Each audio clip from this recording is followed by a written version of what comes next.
अच्छा, जब 2016-17 में मैं ई-कॉमर्स पे काम बहुत पीक पे कर रहा था और बहुत पीक पे करने से मुराद कि उस वक़्त के हिसाब से हम तकरीबन डेली 300-400 ऑर्डर्स जो है वो रोज़ाना शिप किया करते थे।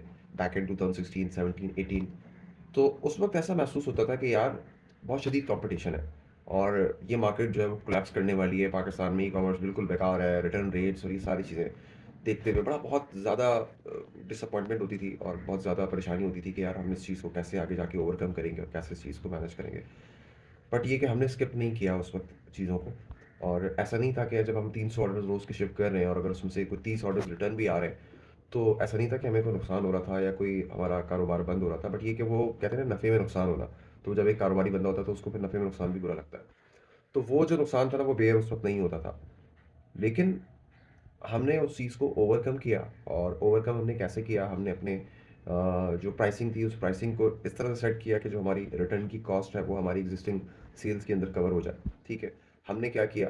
हमने कुछ ऐसी अपसेलिंग प्रोडक्ट्स को ऐड की कि जो कि हमारे लिए ज़ीरो बर्डन थी, ठीक है? हमारे लिए ज़ीरो बर्डन थी। ना हमारी इन्वेंटरी के ऊपर बोझ था, ना हमारी जेब के ऊपर बोझ था। और हमने कुछ इस तरह की अपसेलिंग प्रोडक्ट्स ऐड की कि जो कि हमें हमारे बायर पर्सोना के हिसाब से थी। हमें पता था कि आज हमारा ही कस्टमर अगर हमसे ये चीज़ खरीद रहा है, तो वो डेफ़िनेटली ये भी खरीदेगा, ठीक है? अगर वो चीज़ हम स्टॉक नहीं रखते थे, तो हम किसी दूसरे स्टॉकिस्ट से वो चीज़ परचेज़ करके, हम उसको साथ ऑन ऐड ऑन करके हम उसको सेल करते थे। तो जो उसका जो प्रॉफ़िट होता था, वो हमारी रिटर्न्स की कॉस्ट को मैनेज करता था।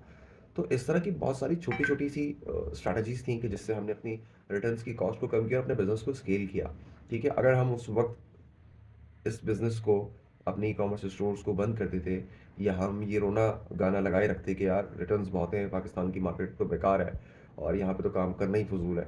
तो फिर यकीनन जो है वो हम चीज़ों को स्केल नहीं कर पाते और फिर कुछ और कर रहे होते आज की डेट में।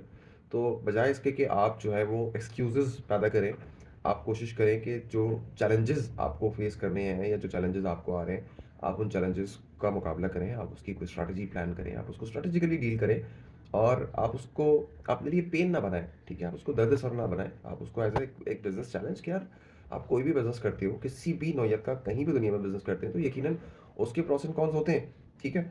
और ऐसा तो नहीं कि बिल्कुल 100% एफिशिएंसी के साथ कोई बिज़नेस चल रहा हो। अगर कोई ऐसा बिज़नेस दुनिया में है, तो हर बंदा वही करता, ठीक है? कोई भी रिस्क तो कोई भी नहीं लेता ना, ठीक है? तो बिज़नेस आप कोई भी करते हैं, उसके अंदर प्रोस एंड कॉन्स होते हैं और अगर आप ये समझते हैं कि यार रिटर्न्स वो वजह है पाकिस्तान की मार्केट में क्या काम नहीं करना चाहिए, तो मेरे ख़्याल में तो शायद फिर आपकी बेवकूफ़ी है कि या फिर जो है वो आपका टाइम नहीं है अभी बिज़नेस करने का।